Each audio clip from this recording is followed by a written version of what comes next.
And good evening, ladies and gentlemen. Welcome to Inside the Bubble, episode number 5 here on K11 Plus, as we come to you from the St. Louis Park Rec Center, home of the Benilde St. Margaret's Red Knights and the St. Louis Park Orioles. As always, alongside Brandon Spratt, I'm Matt Harrington. And Brandon, we are now in week number 5 that is in the books. We're really starting to get into the thick of it here with the boys and girls season. Yeah, and the teams who play here behind us, especially the BSM boys and girls Red Knights, are having a really strong start to the year. St. Louis Park as well having a good start. They have a big section battle coming up later tonight on the day that we're filming. So yeah, like you said, getting into the swing of things, even though the temperatures are actually on the rise, we're having a little bit of a heat wave, but we don't mind that before we get into really the chill of winter. Absolutely. Let's get into the highlights now. A top 10 Northwest Suburban Conference battle. Centennial Spring Lake Park visits Andover. We pick it up second period as the Cougars crash the net and cash in Noelle Hemmer, giving the Cougars a 1-0 lead. Later in the second period, a 2-on-1 develops. Slid across for Tegan Kuhlenkamp, and wow, look at the hands there. Slick move by the St. Thomas commit Kuhlenkamp to make it 2-0. Huskies would answer late second period as Courtney Little shot from just inside the blue line finds the back of the net to make it 2-1. Pick it up in the opening minute of period number 3. Ella Thorson in with a kiss off the post to tie it at 2. But however, that would be a short-lived tie. Look at this here as the puck races the other way and finished off there by Noelle Hemmer, her second of the game. Gives Centennial another lead. However, just a couple minutes later, the Huskies get to the net. Hannah Olson, unmarked out front, finds the back of the net to tie this one at 3. And that is actually how it would finish. A second tie on the mark for both of these teams. Caitlin Gross makes 38 saves. We move on now to a big sectional matchup in 6AA. Number 3 Dinah hosting number 7 Benilde St. Margaret's. Less than a minute into the game, this shot from the point by Tori Anderson is going to sneak through, and the home Hornets take the early 1-0 lead on the power play. Benilde St. Margaret's, though, would answer quickly as it's Bailey Gray, who's been off to a great start this year for the Red Knights. She gets the goal and makes it a 1-1 hockey game. And then Benilde St. Margaret's again here. This is the late stages of the first period. Check out this save from Nora Hannon. It's so good, we're going to show it to you in slow motion as Hannon extends the glove. One of the better saves we've seen so far this year on the MN Hockey TV Network. Early second period, a turnover, and Hannah Halverson cashes in. Short-handed goal. Nice feed there from Kate McCoy. Makes it 2-1 in favor of Edina. Middle of the second period now. This is going to be Ella Pasqua, whose shot gets through, and the Red Knights tie the game. That's an even strength goal with the assist going to Brooklyn Riley of the Red Knights. Late stages now of the second period. Red Knights looking for their first lead of their game, and they get it as it's Addie Morris who gets a power play goal, as special teams played a big part in this one for Benilde. They went 3 for 7 on the power play, and you're going to see here this is a tough break for Edina as it bounces in off a defender's skate. That makes it 4-2. The Red Knights, though, would go on to add an empty netter, and they get a huge win over their section rival. First win against Edina in quite some time. Nice comeback effort for the Red Knights. They win 5-2. Welcome to the network, the Dodge County Wildcats, as we have them on board this year. They host Gentry Academy last week, and we picked this one up. First period, McKenna LaFleur from the slot with a ripper there to make it 2-1 Dodge County. Pick this one up now in the second period, and Gentry Academy has a 2-on-1 for Ava Enstrom to find the back of the net, and it's finished off there to tie things up at 2. But Dodge County with a big lead in the shots in this game. They get back on top here with a long wrister from the point from Abby Simons to make it 3-2 rather. And then late second period, Daisy Herons finds the back of the net. Dodge County up by a score of 4-2 heading into the final frame. Coming down the stretch here, still a 4-2 game. Dodge County, though, on the power play. They get the puck to the net, and this will be jammed home there at the side of the net by Nora Karstensen on the power play. Dodge County wins this one by a score of 6-2. We'll move on now to another important battle. This time we go up north to Hermantown Arena. Proctor Hermantown hosting Grand Rapids Greenway. Middle stages of the first period, and somehow this puck sneaks through on the shot from Ella Rowe. The big goal there for Proctor Hermantown. They lead 1-0. Very early in the second period now. Big rebound going to be cleaned up by Molly Pierce who gets the even strength goal, and Grand Rapids Greenway ties it at 1. A few minutes later, look out, here's a turnover that's going to result in a chance the other way for Kylie DeBay, and check out that backhand goal right there, nicely done by DeBay. And that is all they needed. It's a low-scoring affair, but a 2-1 win for Grand Rapids Greenway, who picks up a big win over a Class A ranked opponent, and the Lightning gets the victory in this one as they win it 2-1. Huge battle of 1v2 at the Pagel Activity Center. It's Minnetonka hosting Hill Murray. We picked this up first period. Look at a great play here by Lindsay Avar, who works it to the point, and Lauren Goldsworthy finds the back of the net from a long way out. Tonka, they went night mode for this game with the black jerseys, and they take a 1-0 lead. However, less than a minute later, Emily Pohl with a twisted wrister from the dot finds the back of the net, and Hill Murray said, "We're here to play." They tied at 1, and that's how it would go to the intermission.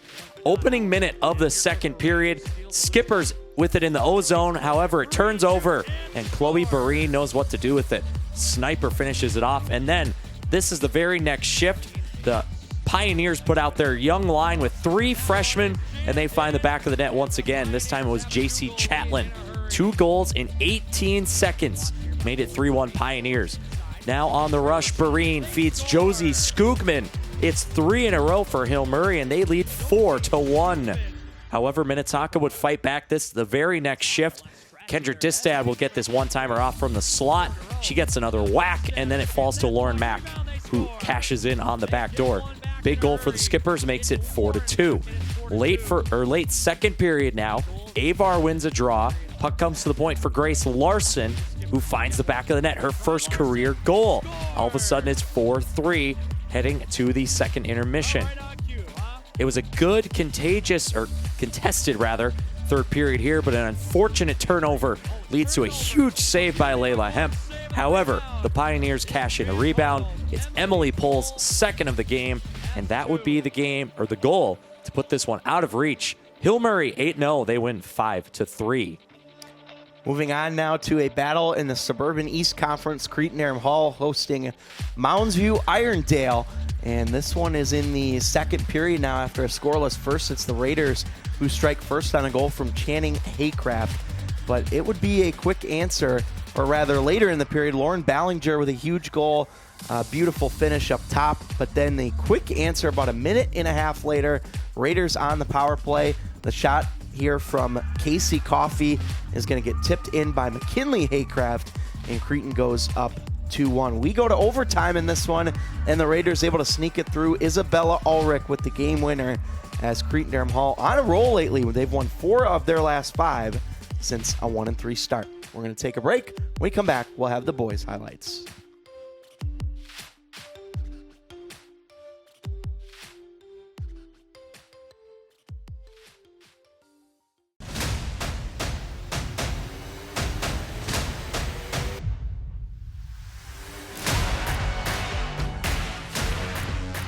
One new place, plus 2 of everything, plus 1 budget. Life math is complicated. Financial experts Hi there. make it easier. Affinity Plus. Getting a free streaming trial. Plus, forgetting to cancel it. Life math is complicated. Fewer overdraft fees make it easier. Learn more at affinityplus.org/betterthanfree.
start you off with an always heated rivalry in the Suburban East between White Bear Lake and Stillwater. How about the Ponies off to a great start? Blake Vanek on the one-timer.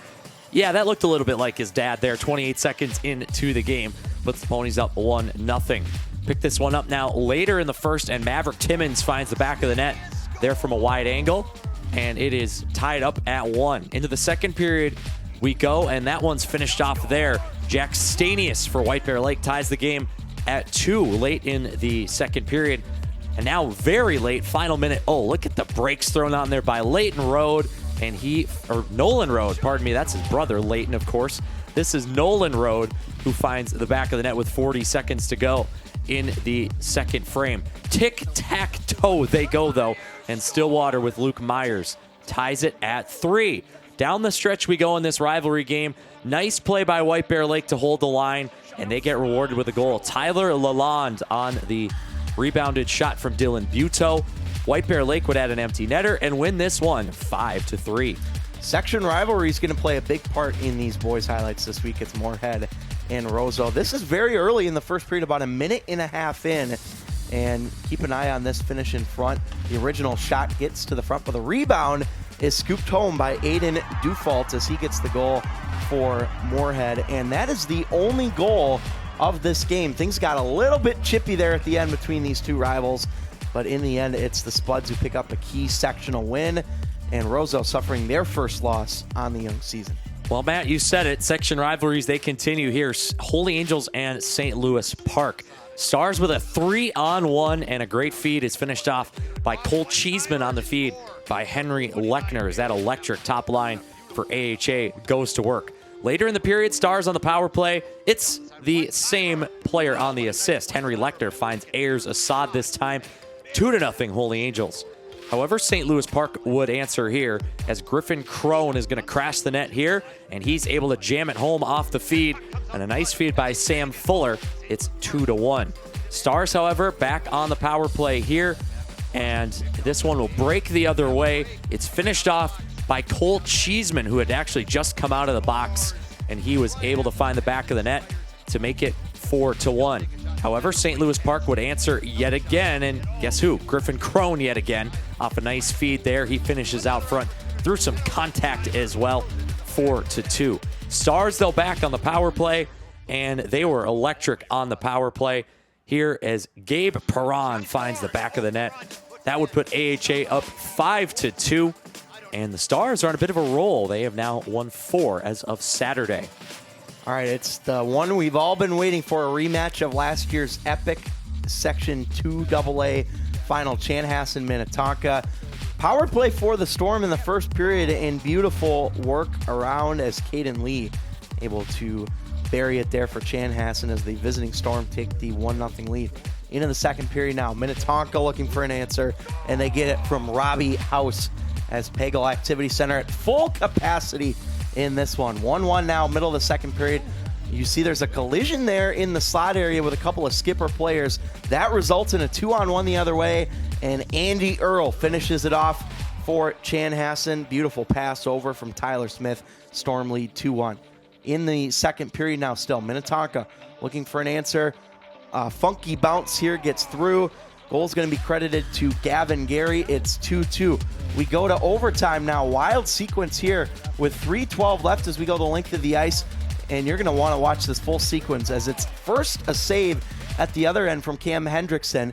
Then Chanhassen breaks the other way. And keep an eye on the high slot. It's Javon Moore with an incredible block laying out there to keep this game at 2-2 in overtime. Final minute now of overtime as we go back the other way. It's a break there for Minnetonka, and in alone, it is Luke Gary who gets the overtime winner. The Skippers survive in a second straight OT loss to Tonka for Chanhassen, but an incredible finish. Wow, Matt, what a thriller there. How would the Lake Conference rivals Wayzata keep up, perhaps against Hill Murray? Pick this one up early, and Wayzata wastes no time getting on the board. Greasy goal there. It's buried by Luke Miller to put the Trojans up 1-0 at Aldrich. And they would keep going. Britton Alstead gets himself to the net. 10 minutes in, Trojans by 2. But they were not done yet. Although, yeah, it's 3-0 now, but Hill Murray gets on the board. Jackson Reeves on the power play makes it 3-1 as we head for the intermission. Pick this one up now. In the third period, it's now 4-1. And Hill Murray, they're on the power play yet again. They work this to the net. Jammed home by Simon Seidel on the power play to make it 4-2. But perhaps a little, too late. Tipped home there. Brooks Gangler out front. He had 2 goals for the Trojans in this one. And Wayzata, I would say quietly, is rolling teams at the moment. They're also 5-0, and they're looking very strong as well. Wayzata over Hill Murray. Grand Rapids and Roseau at the very historic Roseau Memorial Arena.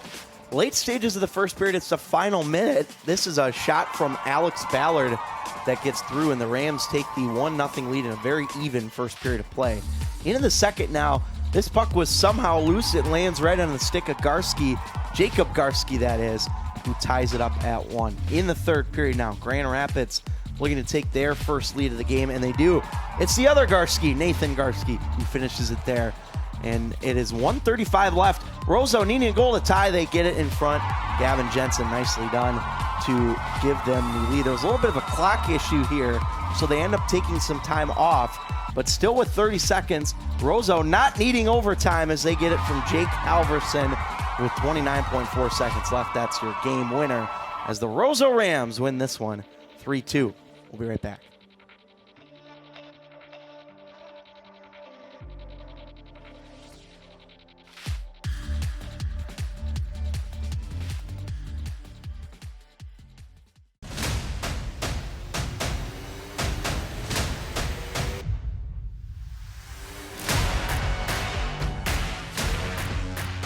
One new place, plus 2 of everything,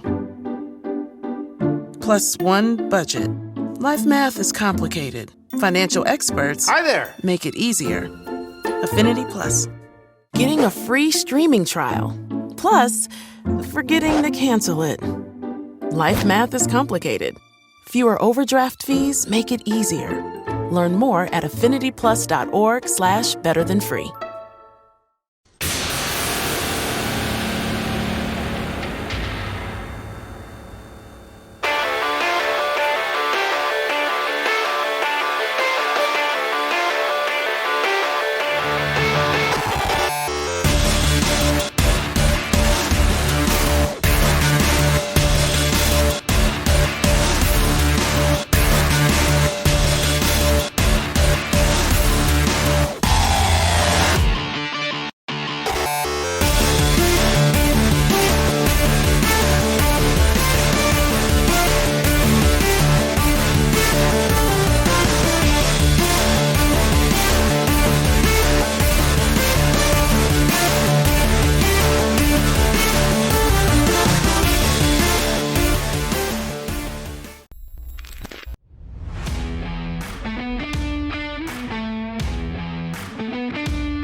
Let's turn it over to Coach Sean Bloomfield.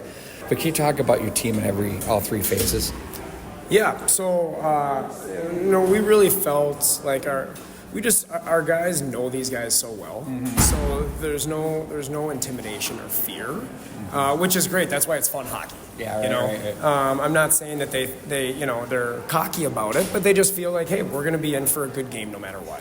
And that makes it fun. We're going to get our best. They're going to get their best. That was a snippet of a recent Overtime podcast episode with our host, Pete Wagoner. Make sure to tune in on Monday, Wednesdays, and Fridays here on Spotify, Apple Podcasts, or wherever you get your podcasts. Time to take a look at some of the top network games of the week, and we'll start on the girls this week on Tuesday night as the Grand Rapids Greenway Lightning will host Duluth Marshall. A really good battle in the Lake Superior Conference. We go to a somewhat rare Wednesday night game as Edina hosts Maple Grove in big-time girls Class A action. Friday night, Bemidji descends upon the Twin Cities. They will be right here taking on the BSM Red Knights. And then a pair of Saturday games, Cretin-Durham Hall and Woodbury in the Suburban East. That's 3 p.m. Hill Murray at Holy Family, also 3 p.m.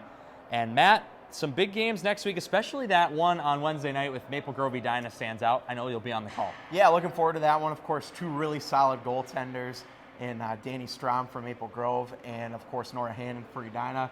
Edina in a little bit of a slump right now. Very rare for them, especially, but it's early in the season, so we'll see if they can turn it around on Wednesday. All right, and let's take a look at the boys' games as well. Yes, our top boys game of the week. We're going to start it out on Tuesday, December 12th. It's a good one in the Metro East Conference as Matamidi visits Hill Murray. That's at Aldrich Arena, 7 p.m. And then on Thursday, we've got a good one as well between Benilde St. Margaret's and Wayzata.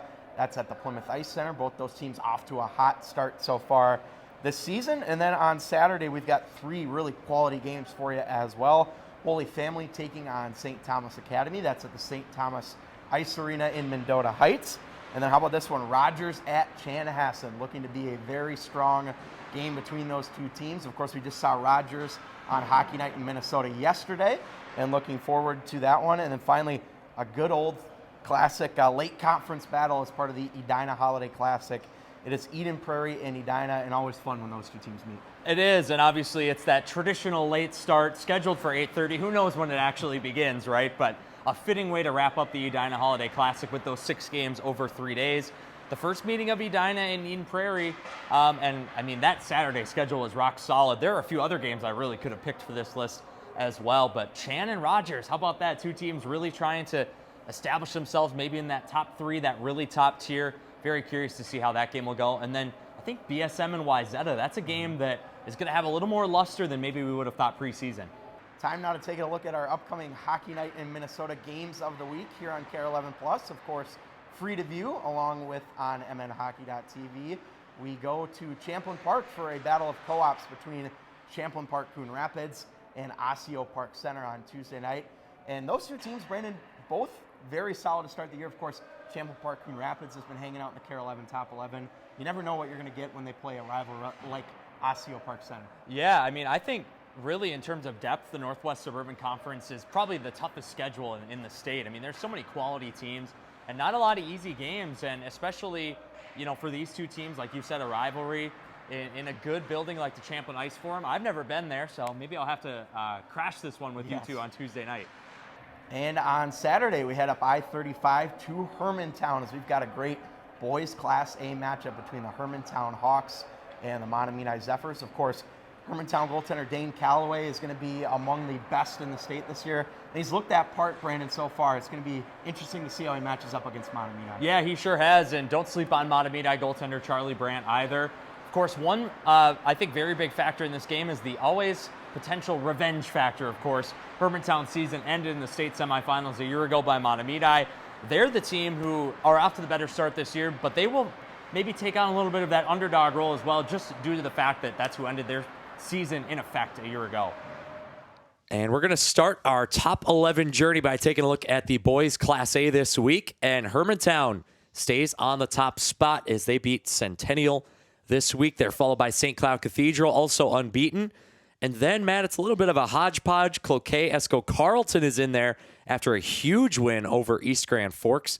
They're going to be in at number 4. Warroad is 3. Orono rounds out your top 5. EGF and Matamidi are toward the back half of the top 10. I don't think that's where we expected them at this point of the year. How about Northern Lakes? They are off to a great start at 4-0. Southwest Christian Richfield in at number 11. Yeah, and you kind of mentioned it's a little bit of a hodgepodge, certainly. Some of the top teams starting to establish themselves a little bit with Hermantown, St. Cloud Cathedral, and Warroad. I think those are pretty clearly 1, 2, and 3. But after that, it opens up a little bit. East Grand Forks did not have the best of weeks. Still a very good team. We know that Matamidi plays a very tough schedule as well. So you're going to see teams with a lot of losses, but I think over time it'll eventually sort itself out. All right, and now boys AA, which was a little more straightforward, although there's one team in here that's going to stand out. I'll let you take that in a moment. But Minnetonka, Wayzata, Rogers are a pretty strong 1, 2, 3 at the moment. Benilde, how about them? They had a couple big wins. They're going to have some big games coming up as well. They're in the top 5. Edina at 6. Maple Grove is back in after winning 4 straight after their 2 losses in the Turkey Trot. But Matt, the team I got to ask about is Chan. They're 2-3 at number 4. Obviously, we saw the highlights. What do you think about that placement? Well, it's tough to tell, really, because we're so early in the season. But you take a look at how they started, and they started 0-2. They rebounded. They took one of the best high school teams we've seen in a long time to the very end, almost getting a tie against Minnetonka. So, I do understand the ranking at number 4. I know a lot of people are going to say, well, they have 3 losses. How can you put them so high? But I think overall, the way that they fared against Minnetonka and the way that they managed to turn things around after losing their first 2 games is indicative of why they're in that 4 spot. But again, things can change. Shakopee has looked good lately. They had an important tie this week against Rogers. That's where their one blemish comes in, even though they were outshot quite a bit by the Royals in that game. But Rosemount also looking strong, and Lakeville South certainly a team to keep an eye on out of Section 1 AA. All right, taking a look now at girls Class A. The top 2 are going to remain unchanged. Orono did pick up a loss this week, but it was to an undefeated AA team in Northfield. They'll keep the top spot. Holy Angels picks up a win. They stay at number 2. Dodge County up a spot to number 3, and that is because Matt Crookston defeated Warroad. Crookston leaps from out of the rankings, although they've been in the rankings before this year. They leap all the way from out to 4 because they beat Warroad. We see Duluth Marshall still in there, Breck still in there. Then the back half of the top 10 gets a little murky. We pick up River Lakes, Delano, Rockford, and Albert Lee as well. And then Proctor Hermantown, very tough schedule. They've suffered some tough losses, but we know the talent is there. They'll stay in at number 11. Yeah, and this week you mentioned the big win for Crookston. They go all the way from unranked to number 4. But again, you mentioned they've been in a little bit so far this year. Dodge County continues to look very strong. They've been a team that's been impressive. Certainly right now they look like the favorite in Section 1A. But overall, we get some of those same teams we've seen. Breck staying solid there at number 7. But overall, top team still looking like the part of top team certainly early. And then into AA, and then the change at the top, of course, Hill Murray beats Minnetonka. That's no surprise. Minnetonka and Maple Grove played a decently close game, so the 2-3 there feels about right. Andover maybe hasn't been dominating teams the way we expect, but they still only have 1 loss. They do have a couple ties. BSM with a huge win over Edina is into the top 5. Northfield, Lakeville North, and Hill Murray, those are your only 3 unbeatens remaining in the state. You see them all in our top 10. Matt, Edina down at number 8 is probably as low as we've ever seen them. They did get a couple wins this week over Lake Conference teams, and they'll play Maple Grove this week with a chance to bounce right back. Yeah, there's plenty of time for Edina to get back up in the top half, and you look at some of the other teams as well. Andover and Benilde St. Margaret's also play this week, so that will be one to keep an eye on. But again, you're looking at this and seeing a lot of strong records. Lakeville North is 8-0. You mentioned them. Northfield also unbeaten with Hill Murray.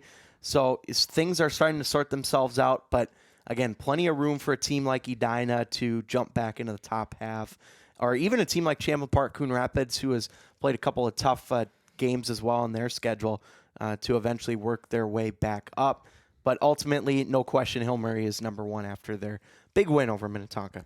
And finally, Moorhead, we welcome the Spuds back at number 11. Their loss was to BSM. Their tie to Andover. Moorhead earns its spot back in at number 11. As always, make sure to follow us on social media for the latest news in high school hockey. You can find us on Twitter at MN Hockey TV, on Facebook at MN Hockey TV, as well as Instagram at MN Hockey TV. Well, that'll wrap up another great week of high school hockey here in the state of hockey. And make sure to tune in next week for a special breakdown of the upcoming Edina Holiday Classic that will take place at Braemar Arena. For our entire crew, executive producer Pete Wagoner, and of course, Brandon Spratt, I'm Matt Harrington saying so long from the St. Louis Park Rec Center.